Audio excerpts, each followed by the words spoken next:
Well, I first met Paula Williams at a Wild Goose, and I was blown away. I was blown away at the way she preached. I was just blown away with her. And then I picked her up at the airport last night, and Jane and I just laughed and had the best time with Paula till about 12:30 in the morning. And I'm so excited that she's speaking today. She's a wonderful preacher. She speaks on gender equity all over the world. She has over 9 million views on her TED Talks, which is a little more than I've ever had on the Village page by about 9 million. It's amazing. And she's going to be preaching this morning. Would you give a warm Village welcome to Paula Stone Williams? Thank you. So we were on vacation in Canada. I was looking forward to going fishing with my 3 brothers-in-law, and John and I were the first to get in our boat, and we started rowing up the St. Lawrence River. We weren't making a lot of progress, though. The wind was against us. On the other hand, we were definitely making more progress than my other 2 brothers-in-law in their boat. David was rowing just as hard as he possibly could row, but it looked to me like he wasn't going anywhere at all. Fact of the matter was, David was not going anywhere at all. He was still tied to the dock, rowing for all he's worth, trying to pull all of Canada behind him. What made it even better, he was a university president, and you're just seeing this, university president we laughed so hard, just about turned our boat over. Funny things happen in boats. It's always been intriguing to me that some of the most important lessons ever learned in Scripture were lessons learned when people were riding in boats. And yes, that's right, you guessed it. This morning we're going to talk about some of those stories because important lessons are learned in boats. Our first boat story comes from the 4th chapter of the Gospel of Mark. Jesus had just completed 8 mini parables. He was ready to head back across the Sea of Galilee. He got in the back of the boat. The disciples got in the front of the boat. They headed across the Sea of Galilee, and Jesus is sound asleep, and a terrible storm kicked up just like that, which, as I understand it, is not all that unusual in the Sea of Galilee, only this storm was worse than usual. The waves are crashing against the bow of the boat. The wind is whistling through the boat, and the disciples thought, well, this is it. We're going to die right here in the middle of the Sea of Galilee. And they look at the back of the boat, and there is Jesus, sound asleep. Don't you hate it? When someone can be completely and utterly calm, when you are convinced the world is ending?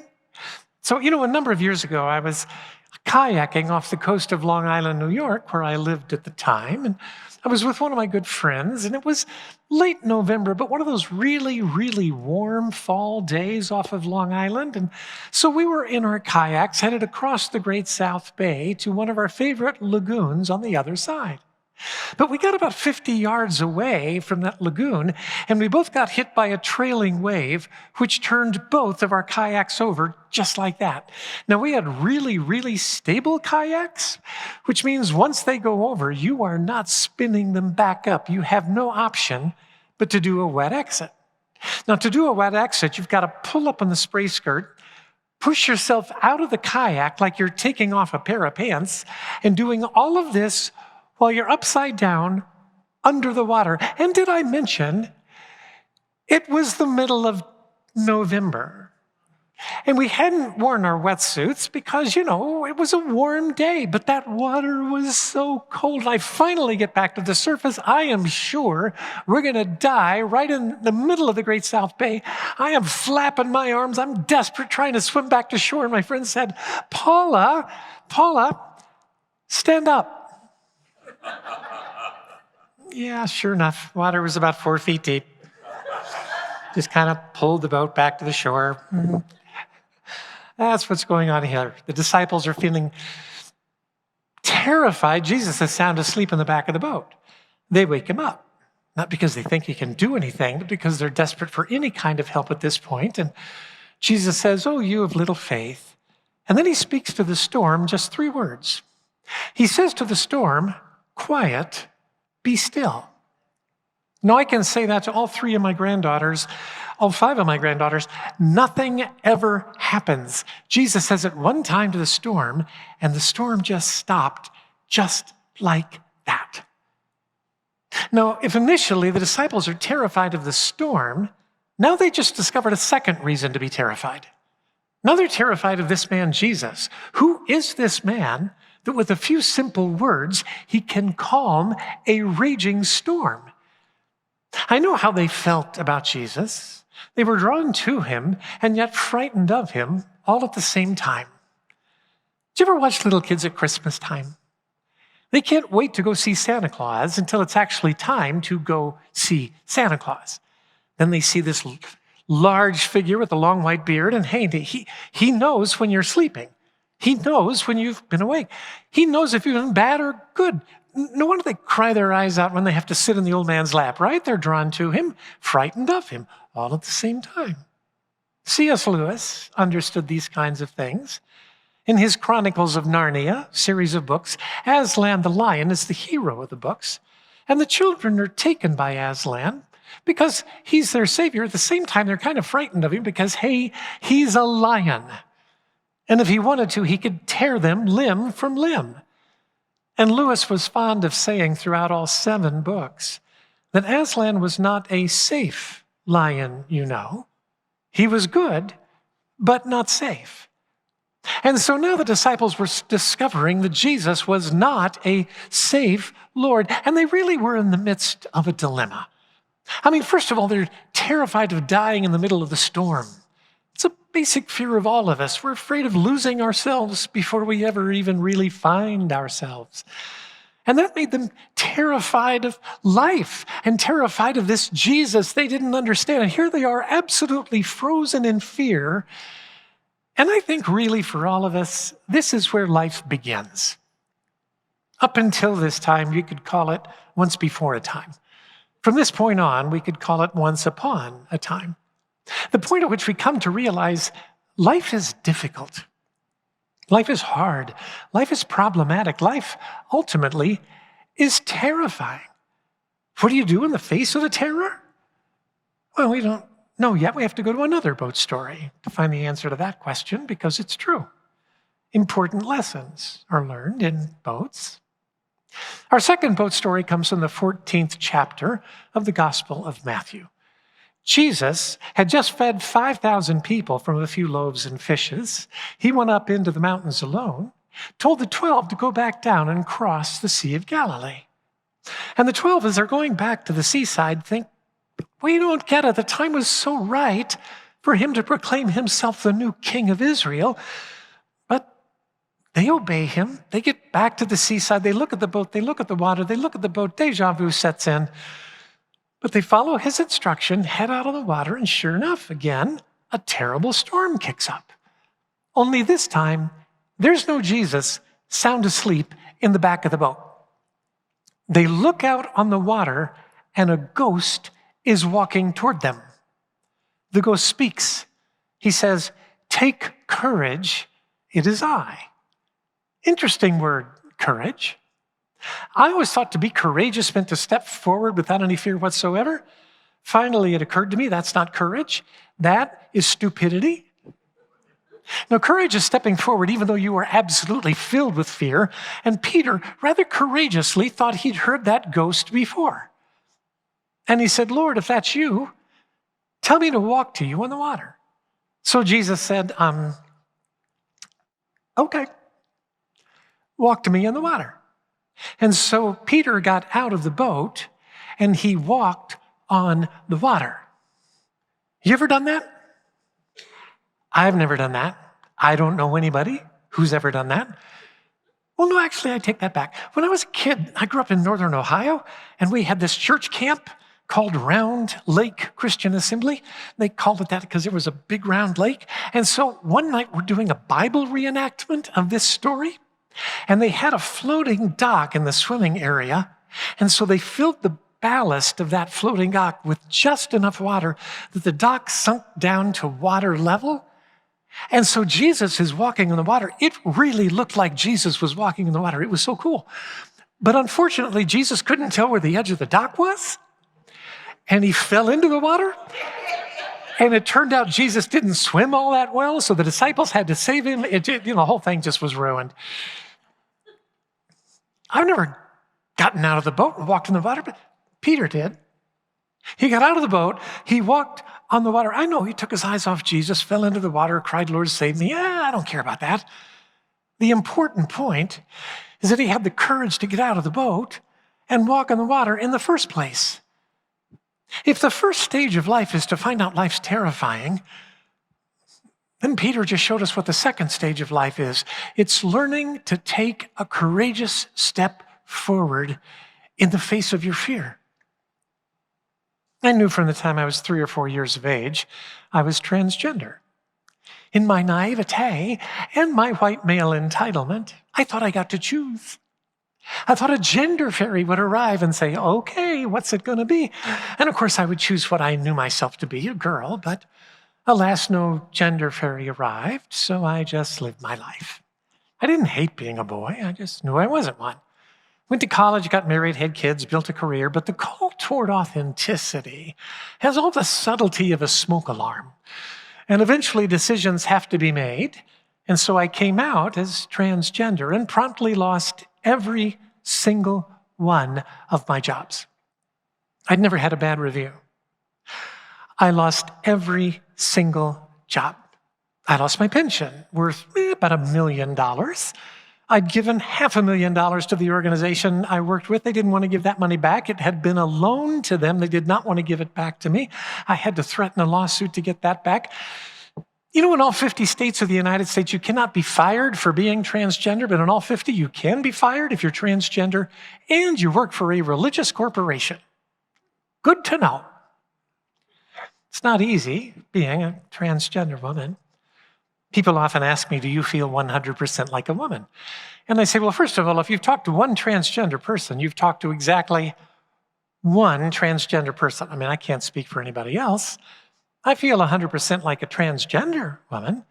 There are things a cisgender woman knows I will never know.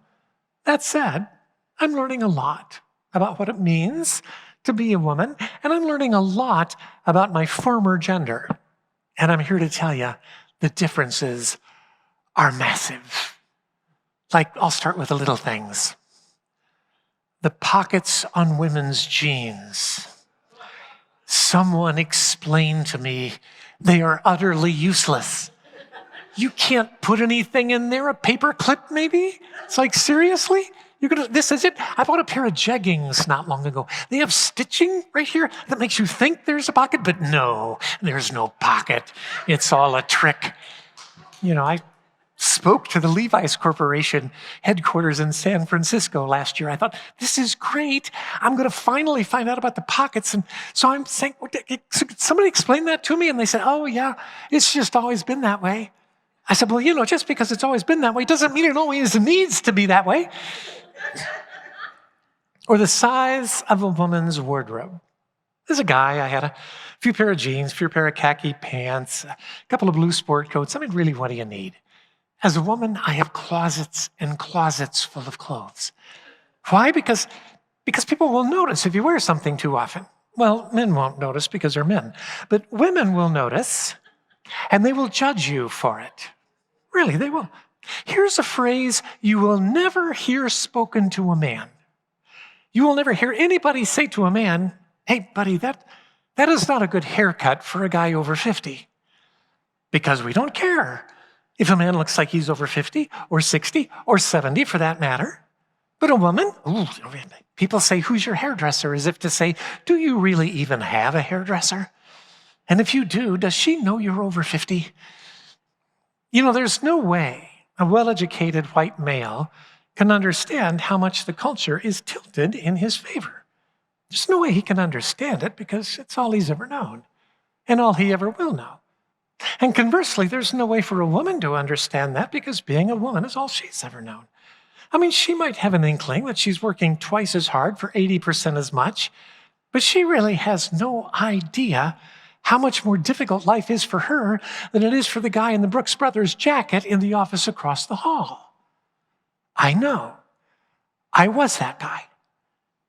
And it did not take me long to see my power diminishing.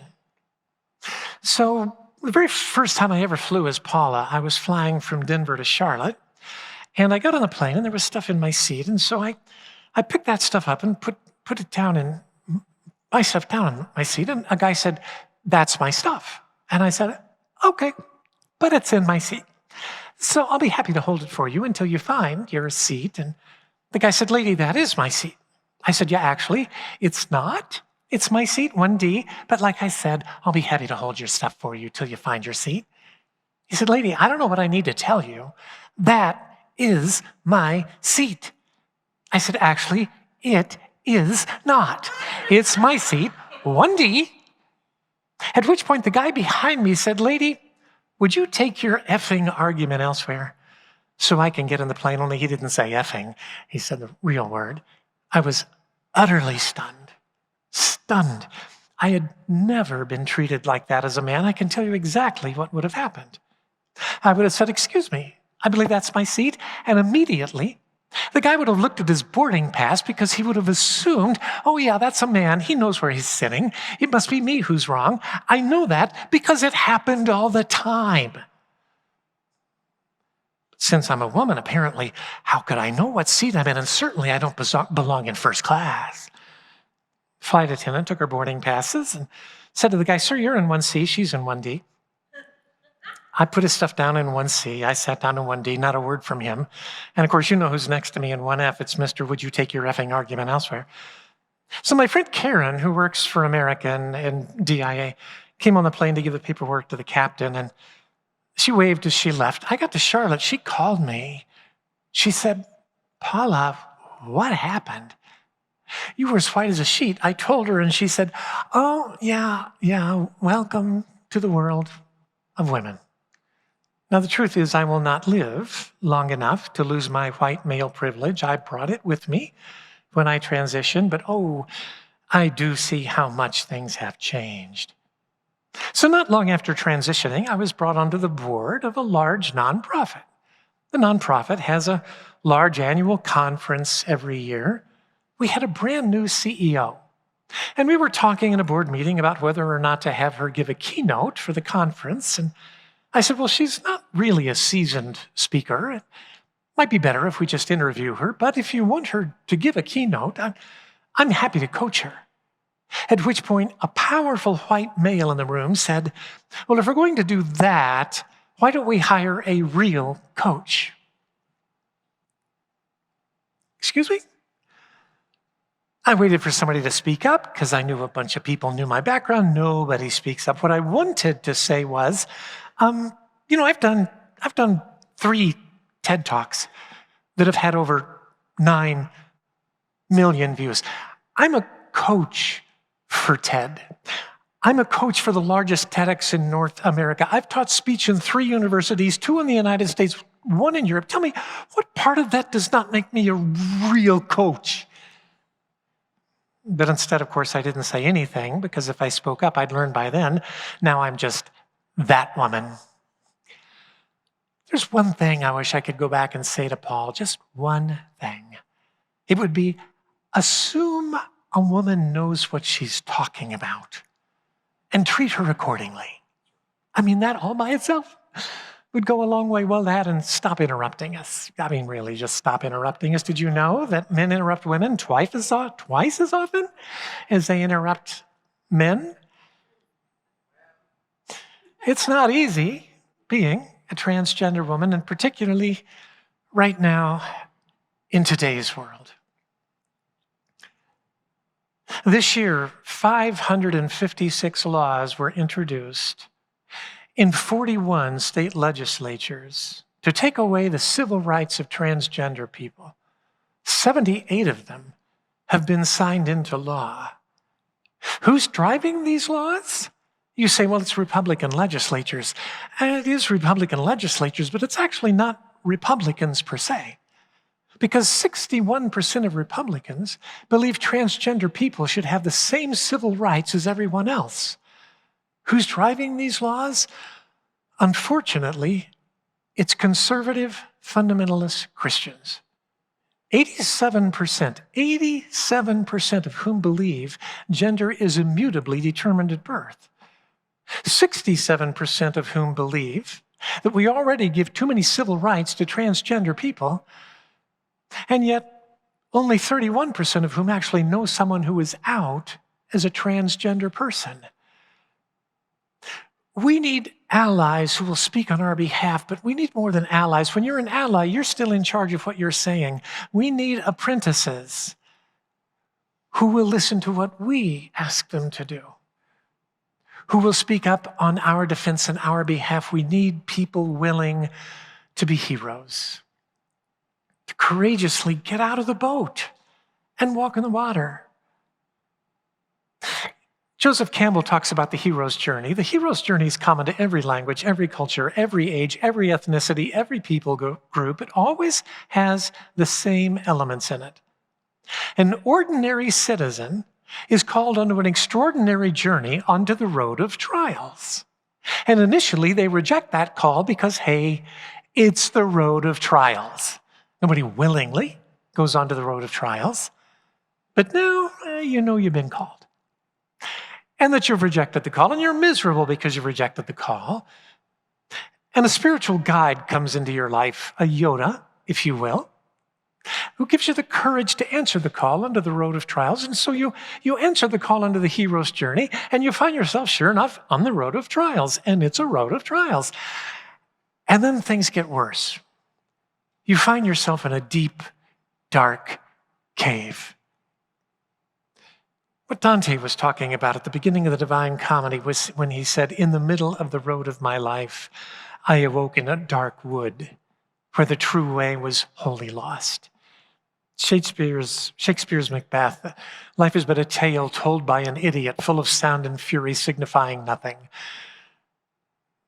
John of the Cross's dark night of the soul, you are completely and utterly and profoundly lost, and this is when you discover that it's okay. It's all right to be lost because, well, lost is a place too. That's right. Lost is a place too. And sometimes you got to spend some time in the place called lost because there's a wisdom to be gained in the place called lost you cannot gain any other place. A certain wisdom that comes from experiencing the dark night of the soul. And sometimes you'll have to spend a day there, or a week, or a month, or a year. I'm just kind of coming out of another time in the place called lost. It is never fun. It is inevitable for those who are willing to go on the hero's journey. And so once you've discovered lost is a place too, and you've spent the time you need to spend there, finally you see the light at the end of the tunnel, and this time it's not an oncoming train. And so you get back out on the ordinary road of trials, which now feels like nothing, given what you've gone through.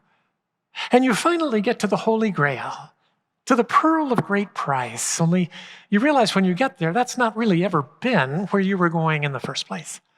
Because now you have a responsibility to take the Holy Grail, bring it back, and give it as an offering to those from whom you have departed. Only then are you free to move on. Now, everyone has been called onto the hero's journey. The question isn't whether you've been called or not. The question is whether or not you will answer the call. And you will always be called to a realm of your giftedness. Now, all of us have three different levels of abilities. First, you have what I will arbitrarily call an ability. An ability is something you're good at, but that you don't really like. Like, I run the books for my own company. I'm good at it. I don't like it. That's an ability. You will not be called to the realm of your ability. You will be called to the realm of your gifts. A gift is something you're good at that you enjoy so much you lose track of time when you're doing it. Or you will be called in the realm of your pinnacle gift. A pinnacle gift is what people most affirm about you. Not your parents, not your mom, but what most people you work with, that you spend time with, affirm about you. Where people say, oh yeah, that's your sweet spot. Yeah, that's your pinnacle gift. You will always be called to the realm of your gift or your pinnacle gift, but it will not be to the obvious spot. If you think to yourself, yes, this is what I've been waiting for. Oh, this is what I want to do. This is my calling. This is my calling. Yeah, that's not your call. That's somebody else's call. Because your call will never be a call to a moment of, oh, joy of joys. Your call will always be a moment of, oh, really? You want me to do that? Because your call will always be terrifying. It will always call you to a place you don't think you have the tools to go. Do you know why? Because you actually don't have the tools to go. You will gain those tools once you answer the call. You'll never gain the tools if you don't answer the call. All of us are called. The question is, will you answer the call? My favorite poet is Mary Oliver. My favorite poem of hers is The Journey. It goes like this. One day you knew what you had to do and began, though the voices around you kept shouting their bad advice. One day you knew what you had to do and began, though the voices around you kept shouting their bad advice, so the whole house began to tremble, and you felt the old tug at your ankles.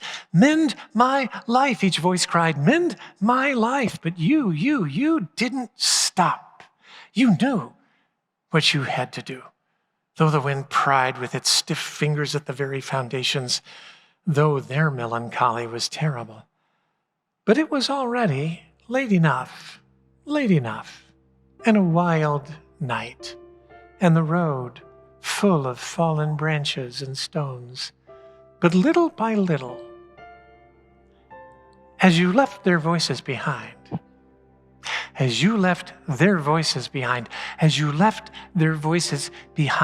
stars began to burn through the sheets of clouds, and there was a new voice, which you slowly recognized as your own, that kept you company as you strode deeper and deeper into the world, determined to do the only thing you could do, determined to save the only life you could save. It's time to get out of the boat, answer the call, and walk in the water. Will you pray with me? God, thank you for creating us with the ability to stretch, to reach, with hearts that can hear the stir of your call.